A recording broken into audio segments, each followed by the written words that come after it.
गर्मियों की वो रात आज भी मेरे जहन में ताज़ा है। उमस भरी हवा और पसीने से तरबतर माहौल के बीच उस रात में कुछ ऐसा था जिसे मैं अब तक समझ नहीं पाया। ये घटना सिर्फ उस रात की नहीं है, बल्कि उन सवालों की है जो अब तक मेरे जहन में गूंज रहे हैं। दोस्तों, आज के भौतिक घटना के एपिसोड में हम एक ऐसे ऑटो ड्राइवर की आप बीती सुनेंगे जिसकी आखिरी सवारी किसी और ही दुनिया की थी। तो चलिए बिना किसी देरी के इस डरावने घटना को सुजीत रॉय जी के पॉइंट ऑफ व्यू से सुनते हैं, जिनके साथ ये घटना वास्तव में घटा था।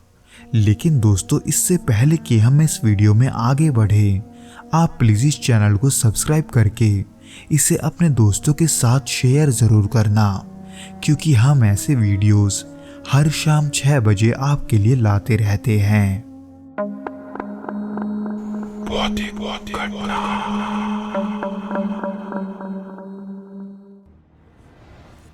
ये 2014 की गर्मियों की बात है। उस समय मैंने हाल ही में कॉलेज में दाखिला लिया था, लेकिन घर में पैसों की तंगी के कारण ये जिम्मेदारी मुझ पर भी थी कि मैं कुछ पैसे कमाऊं। इसलिए मैं हफ्ते में 1-2 बार कॉलेज जाता और बाकी के दिन कोलकाता के सड़कों पर ऑटो चलाता, जो कभी मैं दिन के समय करता तो कभी रात के, जो कि असल में मेरे घर के हालात के ऊपर निर्भर होता था। खैर, उसी बीच उस घटना वाले दिन, उस दिन सूरज जैसे आसमान से आग बरसा रहा था।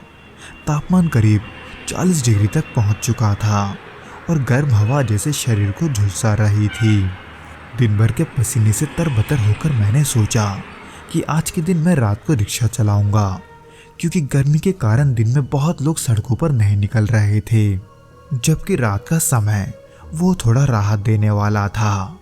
हालांकि उस रात मुझे पता नहीं था कि ये मेरी जिंदगी की सबसे डरावनी रातों में से एक बनने वाली है। शाम को करीब 8 बजे मैंने अपनी रिक्शा निकाली और जादवपुर के तरफ निकल पड़ा। आसमान साफ था और चारों तरफ एक असामान्य सी खामोशी थी। मैंने करीब 9 बजे तक कुछ सवारियों को ढो ली थी। काम अच्छा चल रहा था और मुझे लगा कि अगर थोड़ी देर और मैं काम कर लूं तो थोड़ा ज़्यादा पैसे कमा सकूंगा। उस दौरान मैं तालीगंज की तरफ जाने वाले रास्ते पर था। ये इलाका दिन में भी थोड़ा सुनसान रहता था और रात को तो यहाँ एक अजीब सा सन्नाटा छा जाता था। खैर, उसी बीच रास्ते में मुझे एक पुराना बरगद का पेड़ सड़क के किनारे दिखाई दिया। ठीक उसके नीचे कुछ लोग बैठे थे, लेकिन न जाने क्यों उनका चेहरा साफ दिखाई नहीं दे रहा था।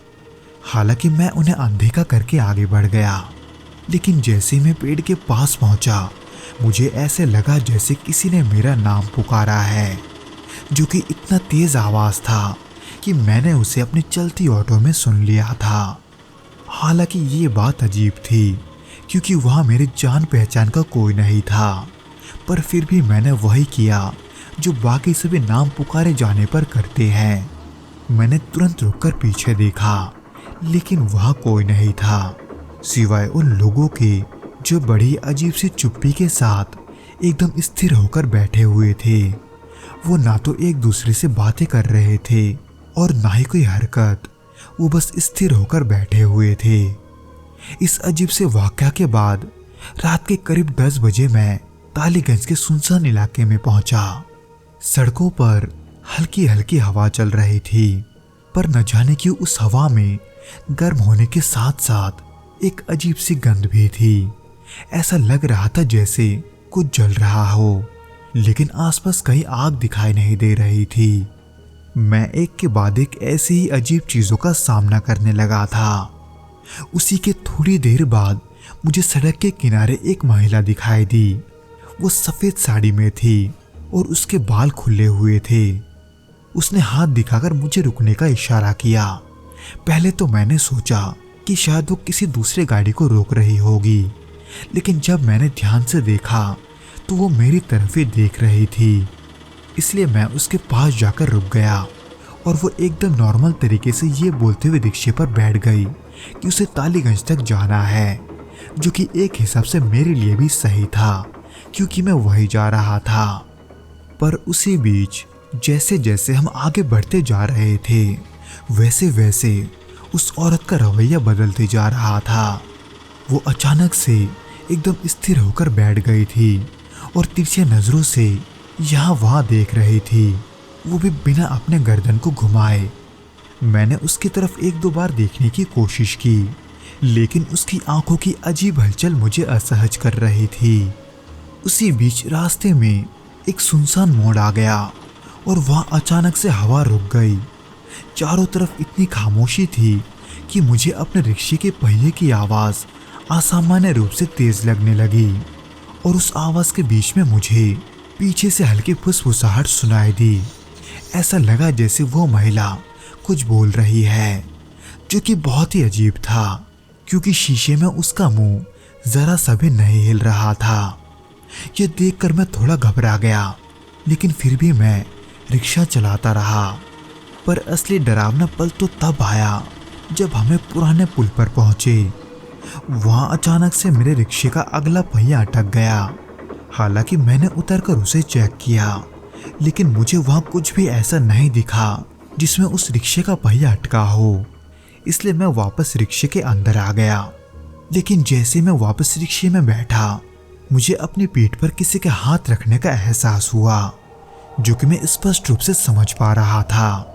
लेकिन जब मैंने पलटकर देखा तो वहां कोई भी नहीं था और वो औरत भी नहीं जो वहां बैठी हुई थी। मैंने तुरंत बाहर निकलकर यहाँ वहां भी देखा, लेकिन जितनी दूर तक मेरी नजरें जा रही थी वहां तक कोई नहीं था। जब मुझे ये बात एहसास हुआ तब मेरे शरीर में मानो एक बिजली से दौड़ गई थी और साथ में मेरे रोंगटे खड़े हो गए थे। मुझे ये समझ में नहीं आ रहा था कि आखिर अभी मेरे साथ क्या हुआ है। इसलिए फिर से मैंने रिक्शे में देखा, लेकिन रिक्शे की पिछली सीट खाली थी। मैंने आसपास देखा, लेकिन वो औरत कहीं नहीं थी। ये देखकर डर के मारे मेरे हाथ पांव कांपने लगे। उस समय मेरा पूरा शरीर बेजान हो गया था, पर फिर भी मैं किसी तरह से हिम्मत जुटाकर वहां से रिक्शा लेकर भाग गया। हालांकि वहां से मेरे घर तक का रास्ता बहुत लंबा था, लेकिन इस घटना के बाद वो रास्ता जैसे खत्म होने का नाम नहीं ले रहा था। कुछ भी हलचल होता तो मेरी नजर फिर से पिछले वाली सीट पर जाती, इस डर से कि कहीं वो औरत वापस ना आ जाए। पर न जाने कैसे जब मैं अपनी गली के पास पहुंचा तो मुझे वही औरत दूर सड़क के किनारे दिखाई दी, जो सीधा मेरे तरफ ही देख रही थी। उस रात मैं किसी तरह से घर तो पहुंचा था, लेकिन उन डरावने पलों को याद करके पूरी रात मुझे नींद नहीं आई।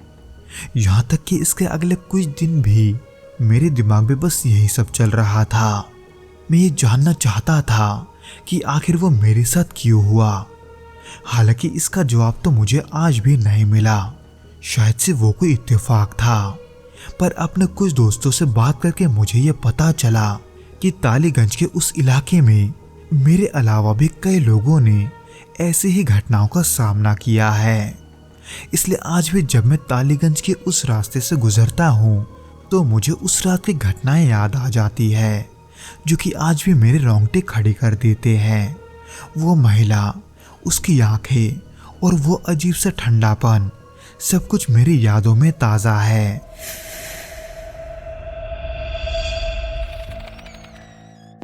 तो दोस्तों, ये तो था वो घटना जो कि सुजीत रॉय जी के साथ घटा था। उम्मीद करता हूँ कि आपको ये पसंद आया होगा, और अगर आया हो तो प्लीज़ इस वीडियो को लाइक करके इसे अपने दोस्तों के साथ शेयर ज़रूर करना, और हमें कमेंट करके ये ज़रूर बताना कि आपको ये वीडियो कैसा लगा।